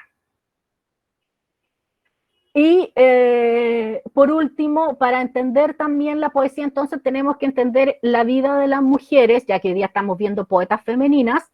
La vida de las mujeres era una vida pasiva, una vida de encierro, ya dijimos encierros, o sí, dentro de estas villas, donde si bien ellas podían ver la cara del hombre, los hombres habitualmente no las veían a ellas, a menos que tuvieran una relación con ellas. Y era ampliamente aceptado que tanto hombres como mujeres tuvieran varias relaciones, ¿ya? La monogamia no era para nada un tema en la época, siempre y cuando las personas mantuvieran un cierto decoro social, o sea, que no hicieran exhibición de la relación extramarital, nadie ponía ningún problema. Pero estas relaciones era una relación que se llevaba en la noche, porque hombres y mujeres no vivían en la misma casa. Cuando una mujer se casaba, ella salía de la casa donde vivía con su madre y sus hermanas y se iba a la casa que le había comprado el marido, pero el marido no vivía en esa casa. Entonces los hombres en la noche iban a visitar a las mujeres y por lo tanto se iban ya cuando estaba por amanecer. Acá tenemos el mismo dibujo que vimos recién, lo tenemos acá en, bueno, términos y también el periodo. Entonces tenemos el periodo del atardecer, yugata, podemos ser más específicos con yube, cuando comienza a oscurecer, o ya un poquito más tarde, yoji, el crepúsculo, entre las 7 y las 9 horas. Esa era más o menos la hora a la que el hombre llegaba a visitar a la mujer. Si no llegaba a esa hora, la mujer ya podía esperar, que lo más probable era que el hombre no llegara. Después estaba con ella durante la noche. Esto es válido para esposas, amantes, concubinas, o sea, daba lo mismo la relación que el hombre tuviera con la mujer, con todas se manejaba de la misma manera. Tenemos entonces este periodo entre las 9 y las 2 de la mañana más o menos, en que los dos pasan este tiempo juntos, y después ya cuando comienza a amanecer es que el hombre regresa a su casa. Entonces, la relación romántica en general era una relación bastante pasiva desde el punto de vista de las mujeres, y esto evidentemente se refleja en la poesía y obviamente también en la literatura. Por ejemplo, en el Kagero Nikki, creo que le pusieron en español Diario de una efímera,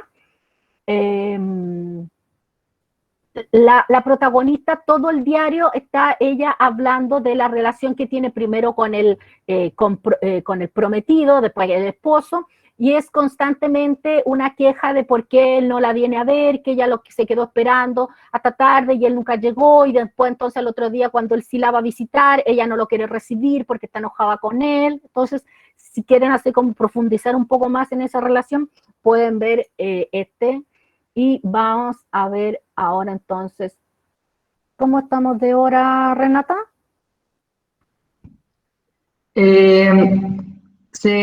Está programado para terminar a las 3, pero si nos excedemos de tiempo, no pasa nada. ¿Y eso sería como en cuánto rato más?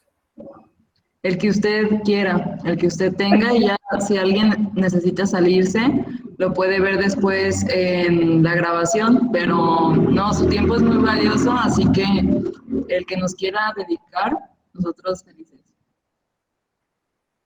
Ya, no, si vamos a revisar rápidamente los poemas, porque además ustedes tienen los poemas, así que no creo que necesiten demasiada explicación sobre ellos. Vamos a revisarlos rápidamente y ahí ya ustedes pueden hacerme todas las preguntas, porque además, como les dije, acá estamos comenzando el año académico, así que tengo como todo el mundo vuelto loco escribiéndome. Ya, entonces, los poemas que les mandé yo, bueno, primero que todo son poemas que traduje yo, y son poemas que vienen en dos compilaciones, en el Koki no Akashu, que es la primera antología imperial, y en el Shinkoki no Akashu, que es la octava antología imperial, ¿ya? Tenemos entonces acá, partimos con los del Koki no Akashu, uno de Ise. El Koki no Akashu tiene 20 rollos, y tiene una división temática. Los primeros 6 rollos están dedicados a las estaciones del año, después vienen los rollos de separación, de viajes, de agradecimiento, vienen los rollos dedicados al amor, etcétera. O sea, hay una separación temática, ¿ya? Por eso que además del número del poema va el rollo. Los rollos no tienen, eso sí, una cantidad fija de poemas. Hay rollos que tienen más poemas, hay rollos que tienen menos poemas. Como dijimos, el Koki no Akashu es la norma para todas las antologías imperiales, por lo tanto, todas las antologías imperiales tienen la misma cantidad de rollos, pero no la misma cantidad de poemas, ¿ya? Entonces, el de Ise es el rollo 1, por lo tanto, es primavera. La niebla primaveral que se levanta abandona el ganso salvaje que vuelve al norte. ¿Será que se acostumbró a vivir en campos sin flores? Acá ya tenemos, como les digo, este tema fijo, primavera. Y no siempre se componían en primavera. A veces habían reuniones o competencias poéticas en la cual se establecía un tema y se decía, hoy día vamos a componer poemas de primavera, o vamos a componer poemas usando esta palabra, y entonces todos los que participaban en esa reunión o competencia tenían que seguir esas normas. De Ono no Komachi, estos son partes de una miniserie que son los poemas de sueño en los que todos tienen el mismo tema, o sea, hablan de sueños, valga la redundancia. Me dormí con el corazón anhelante, por eso soñé con él. Si hubiese sabido que es un sueño, ¿habría despertado? Y notamos entonces mucho de esta, ya dijimos, esta espera de las mujeres en la noche a que los hombres vinieran a visitarlas. Ya dijimos, es como de esta miniserie, así que el tema es el mismo, porque durmiendo vi a mi amado, comencé a desear algo tan efímero como un sueño. Profesora, También, dígame. ay, disculpe, una compañera pregunta si sería posible escucharlos también en japonés. Vamos a leerlo en japonés también entonces. El primero dice, Haru kasumi tatsu o misutete yuku kari wa hana naki sato ni sumi ya naraeru. Acá yo tomo la pronunciación que se cree se utilizaba en la época, ¿ya? Porque eso también, como dijimos, que dependiendo de la versión, el libro que nosotros estemos viendo, puede venir escrito de una u otra manera. También la pronunciación, a veces en algunas versiones hacen una actualización de la pronunciación y ponen cómo se pronunciaría ahora la palabra, ¿ya? Yo en general las ediciones que uso viene la pronunciación que se presume se usaba en la época y entonces yo la romanización la hago con esa pronunciación, por si acaso. Por ejemplo, acá la primera palabra omoji en la actualidad se escribiría omoi y se pronunciaría así. Entonces en vez de ji tendría una i. Y en cambio acá tiene una ji, un poco como para que vean la diferencia. Omohitsutsu nerebaya hito no mie tsuramu, yume to shiriseba tame zaramashio. Y el último que había leído de Ono no Komachi, utatane ni koishiki hito o mite shiori, yume cho mono wa tanomi someteki.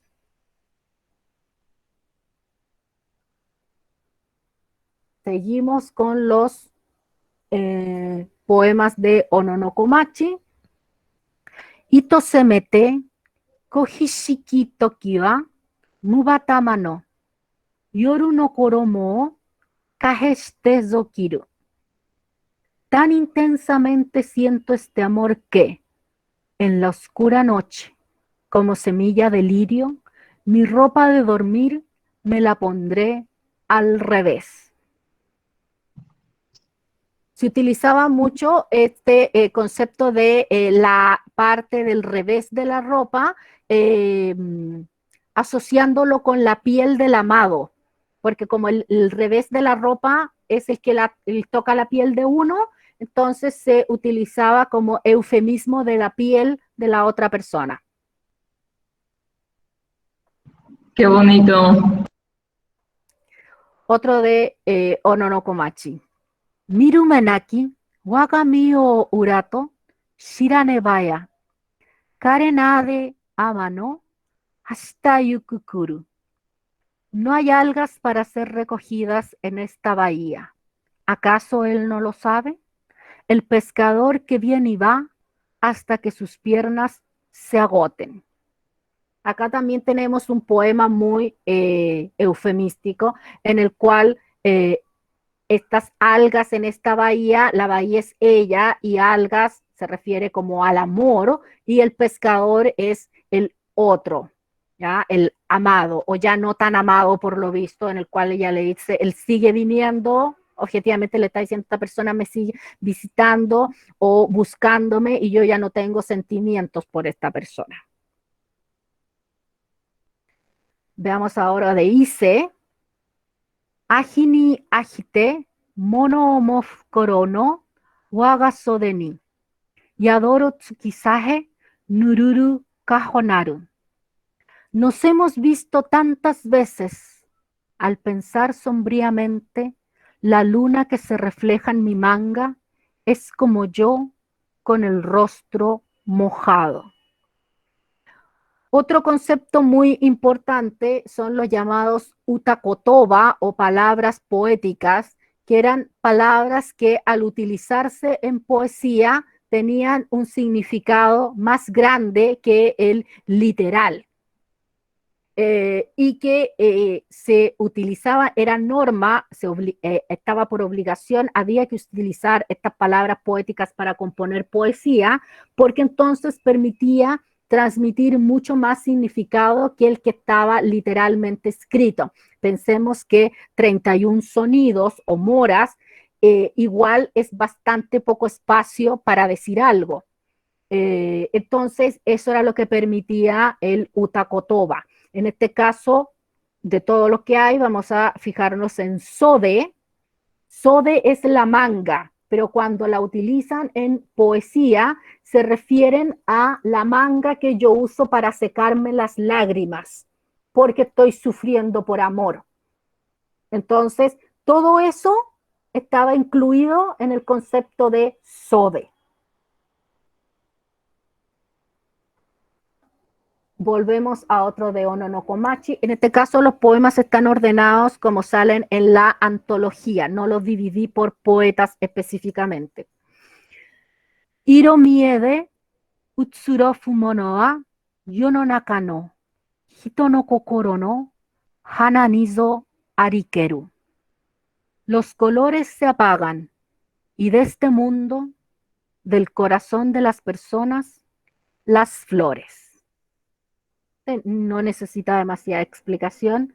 Vámonos a poemas de El Shinkokin o Akashu, la octava antología imperial de Shokushinai Shin no Hana wa chiri, sono iro tonaku nagamureba, munashiki sora ni haruzame zofuru.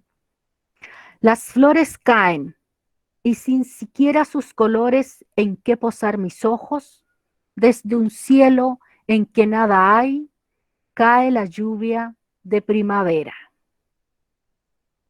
Es del rollo 2, así que es un poema de primavera. Otro de la misma poeta, Mado Chikaki, Take no hasu sabu, kaze no oto ni, ito do mijikaki, utatane no yume. Cerca de la ventana, las hojas del bambú llevan el sonido del viento y de las cortas noches de verano hacen más cortos los sueños. Ya dijimos que la noche es un momento complejo, puede ser de alegría si es que el amado me viene a visitar o de tristeza si es que me quedé esperando y nunca llegó. De Gishumon in no Tango, Wasurejina, Naniwa no Aki no Yoha no Sora, Koto ura ni sumu, Tsuki wa miru tomo. No podré olvidar el cielo de medianoche en el otoño de Naniwa, incluso si vivo en otra ensenada y veo la luna hundirse. Otro concepto muy importante tener en cuenta en la poesía clásica es el de los lugares famosos, porque junto con esos lugares estaban asociadas, por una parte, imágenes de paisaje y por otra parte, ciertas emocionalidades. Naniwa era una bahía en la cual era habitual que los enamorados se fueran a encontrar de manera clandestina. Entonces se utiliza mucho en poesía y se sabe que están hablando de o que se van a juntar o que ya se juntaron y que se acuerdan, y por eso acá dice que no se puede olvidar del otoño en Naniwa porque lo debe haber pasado con él. ¿Quién quiera que haya sido este él? De Kunaikyo Shimo Matsu Magaki no Kiku no yoji no mani, okimayo fuiro wa yama no hanotsuki. La reja espera la caída de la escarcha y el crisantemo blanco te confunde si ya ha caído. El reflejo de la luna en el borde de la montaña.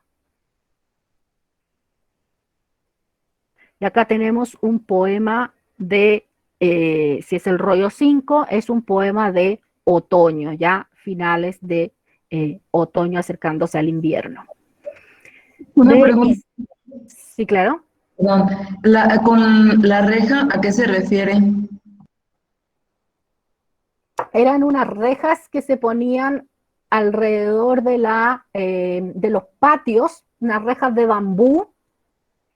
A esa reja se refiere. Ah, ok, gracias. De Izumi Shikibu, la eterna enamorada, Nezame Suru, Mio Fukitosu, Kaze no Oto, Mukashi wa Sode no, Yoso ni Kikiken. Al despertarme, el sonido del viento sopla a través de mí. Hace mucho tiempo, mis mangas se escuchaban en otro sitio.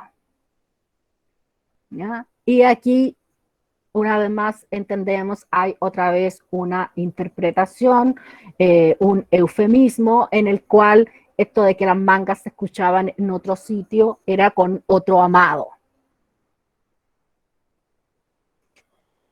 De Shoko Shinai Shinno, Tama no oyo, tae naba tae ne, nagara heba, shinoburu koto no, yowari mozozuru. Si la cuerda de mi vida se estira demasiado, se romperá.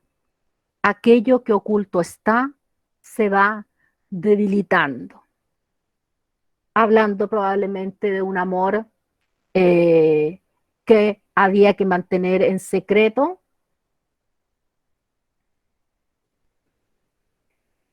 De Ise, Naniwa Gata, una vez más no aparece este lugar Naniwa, Mijikaki ashi no fushi no mamo, awade kono yo o sugushite yotoya.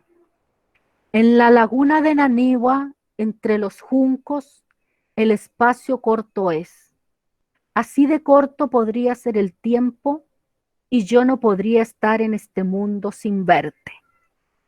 Como Naniwa era una bahía, también se asociaba mucho los juncos con Naniwa. No siempre salen mencionados juntos, pero sí los encontramos en muchas situaciones y por eso también en pintura clásica nos encontramos mucho, no solo con los cerezos, que es como lo que en general la gente asocia, o con la hoja del arce, del momiji, sino también con los juncos.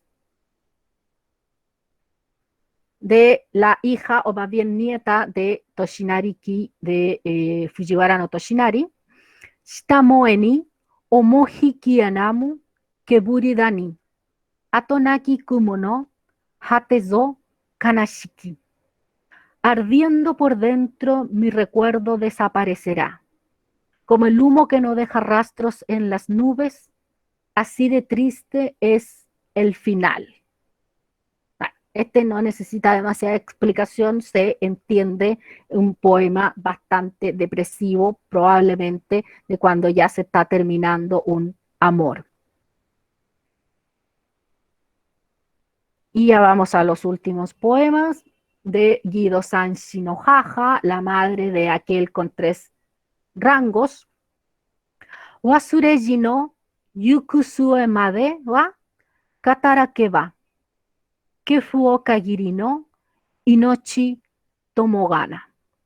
Si no olvidarme, en el lejano futuro te será difícil, prefiero que mi vida acabe hoy. Poema que ella le dedica al que en ese momento era su prometido y después se convertiría en el marido, porque tenía fama de mujeriego el hombre. De Kunaikyo, Kikuya Ikani, Uha no sora naru, kaze dani mo, matsu ni oto suru, naraji arito wa. ¿Escuchas? Incluso el viento que no necesita del cielo visita a los pinos y entre ellos hace ruido. Y tú no puedes visitarme a pesar de que te espero. Como dijimos, esta vida pasiva de las mujeres en las cuales ellas no les quedaba más que esperar, no podían tener un rol activo en la relación. De Murasaki Shikibu, Meguri Hite, Mishi Yasore Tomo, Wakanu Mani, Kumo ga kure nishi, Yoha no tsukikage. Te vi por casualidad y me pregunté si serías tú. Y mientras dudaba, en las nubes se escondió la luz de la luna de medianoche. Y el último que vamos a leer hoy día, de Shokushinai Naishino, Shizukanaru, Akatsuki goto ni miwatase wa, mada fukaki yo no, yume zo kanashiki. Si observo al tranquilo amanecer, aún me encuentro perdida en mis sueños de medianoche. Qué triste. O sea, estuvo esperando al amado todo el tiempo, llegó el amanecer y él ya no vino a visitarla. Y bien, eso sería entonces lo que tenía preparado para ustedes, así que ahora preguntas, dudas, comentarios, observaciones, son todas bienvenidas.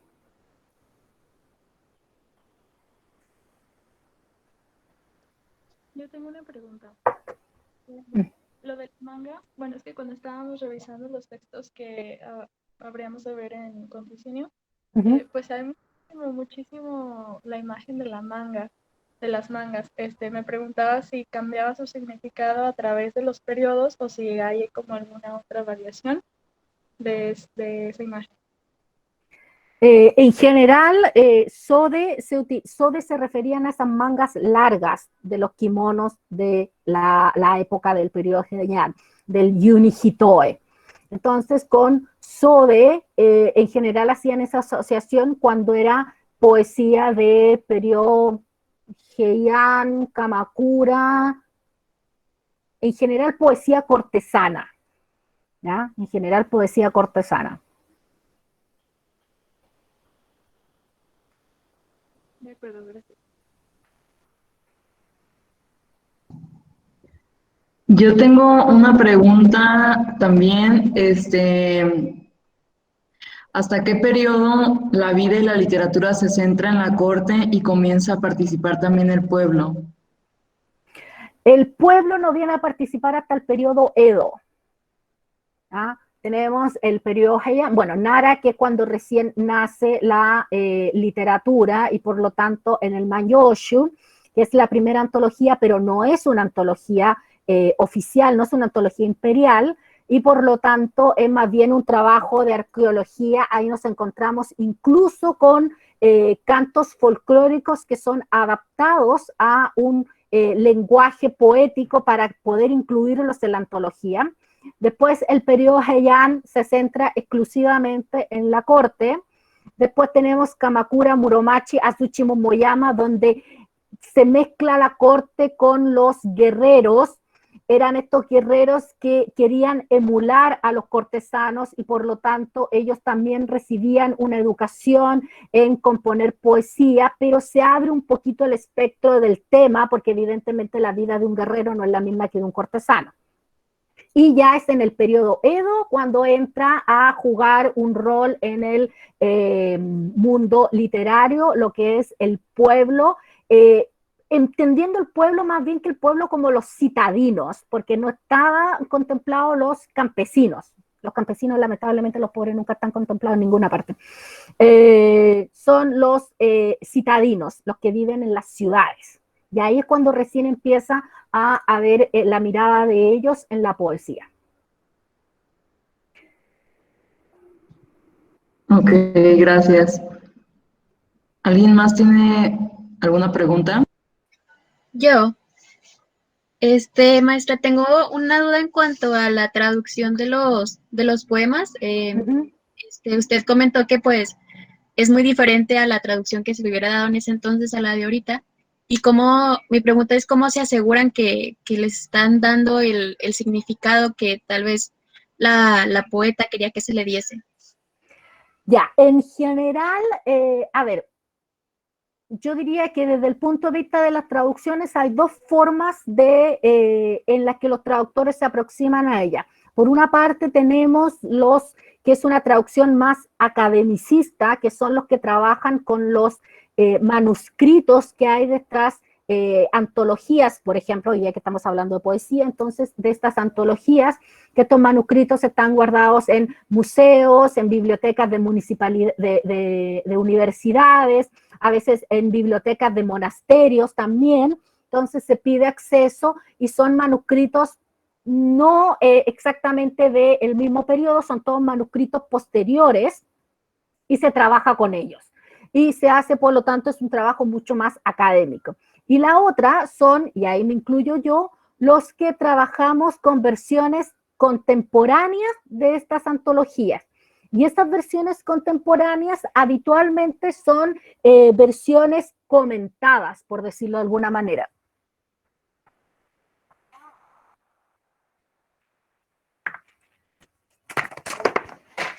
Esperen un segundo que se me cayó. Uy.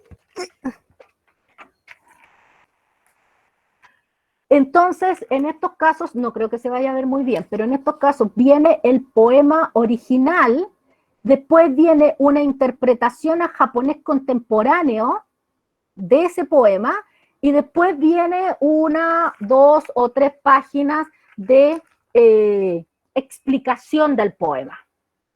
¿Ya? Entonces cada traductor tiene una manera distinta de enfrentar el proceso de traducción. Yo soy bastante exclusivista, por decirlo de alguna manera. Yo cada poema lo trato de una manera particular. No tengo así como que, ya todos los poemas los traduzco de la misma manera. Entonces, hay poemas que me enfoco más en el poema original. Hay otros poemas donde tal vez le pongo más enfoque a la interpretación en japonés contemporáneo. A veces hago una mezcla, tomo una parte del poema original, tomo otra parte de la interpretación en japonés contemporáneo, y a veces tengo que buscar como 10 millones de fuentes porque hay poemas que son prácticamente inentendibles en ningún japonés, ni clásico, ni contemporáneo, ni ninguna cosa. Entonces, depende mucho de eso. Entonces, eso podríamos decir que son como los dos ámbitos en los que podemos clasificar a los traductores. Aquellos que trabajan con los manuscritos no originales, pero sin intermediario, por decirlo de alguna manera, y aquellos que trabajamos con versiones actuales, pero que son comentadas. Perfecto, gracias. De nada.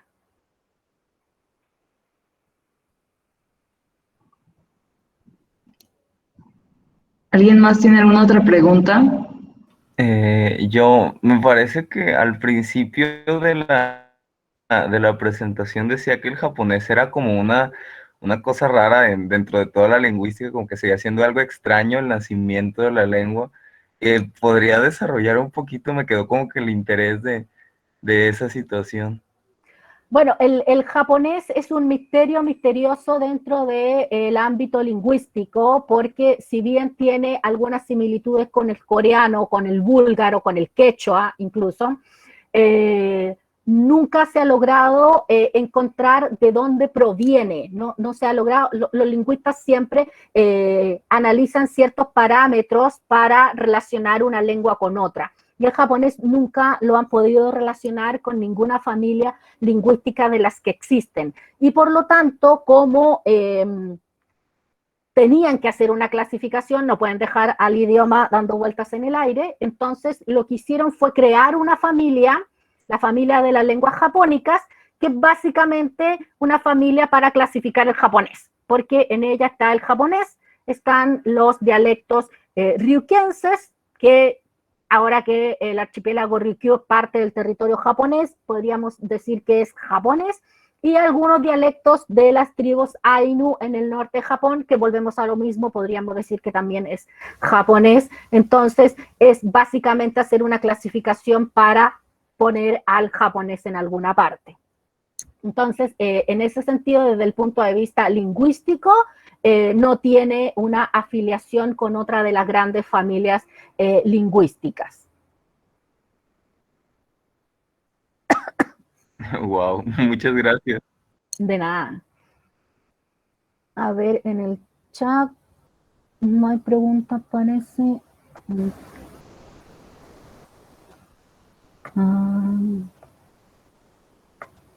Cambie la diapositiva, gracias, gracias. Los poemas, quiero irme a Japón, drama total.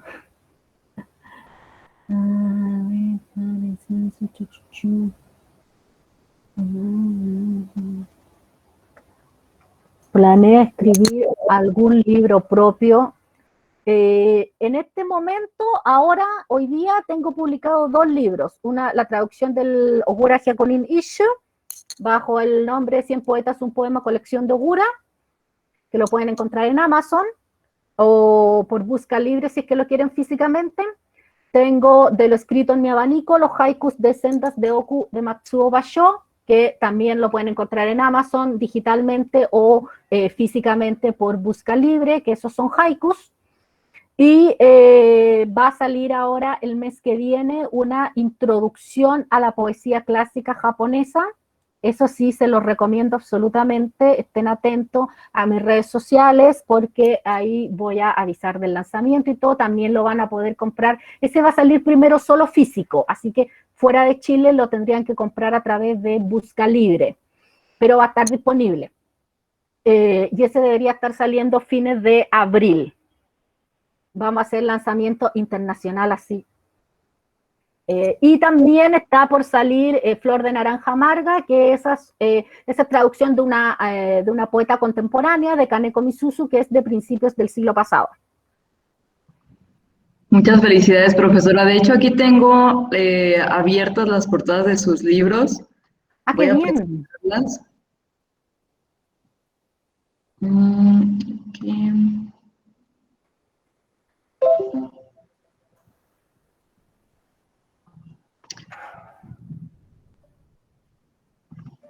Sí, esa es la traducción del Ogura Hyakunin Isshu.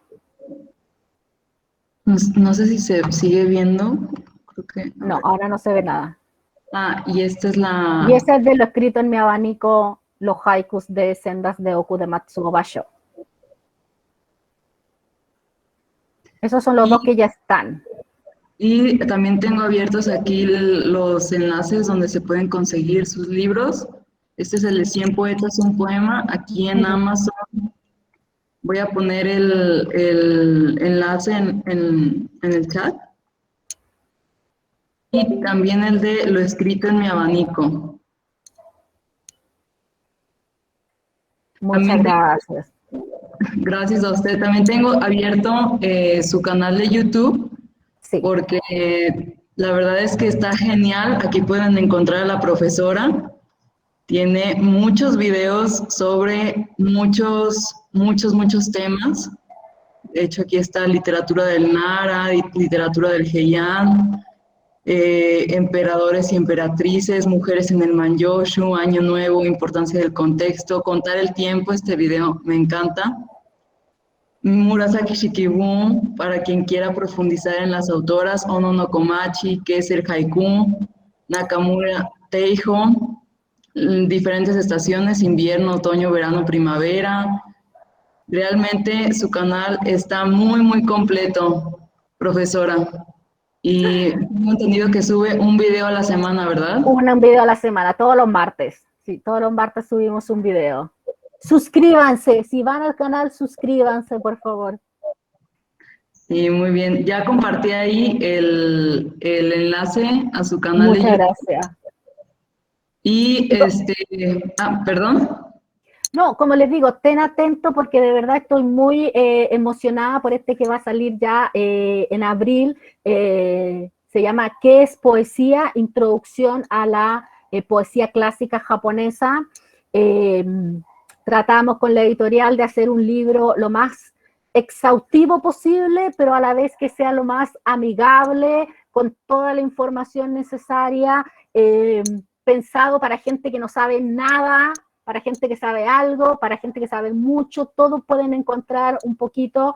El libro está estructurado de manera que se puede leer el capítulo que a ustedes les interese o se puede leer completo, así que de verdad estén súper atentos a mis redes sociales, porque de verdad, ya sé que viene súper cerca la recomendación, estoy recomendando mi propio libro, pero de verdad que está muy, muy bueno. Trae toda esta investigación que yo llevo haciendo desde el 2012, la primera vez que estudié literatura clásica estando en Japón, estando estudiando allá, y toda la investigación posterior que he hecho ha dado como fruto este libro, donde yo les entrego entonces esta introducción a qué es la poesía clásica. Vienen técnicas, vienen poetas, antologías, análisis, de todo.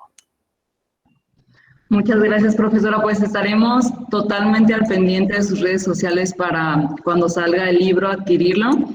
Y también para promocionar las clases de la profesora de japonés y de literatura japonesa. Yo tomé el mes pasado la clase del periodo Heian, de literatura del periodo Heian, y la verdad es que está genial, magnífico, una clase muy, muy completa.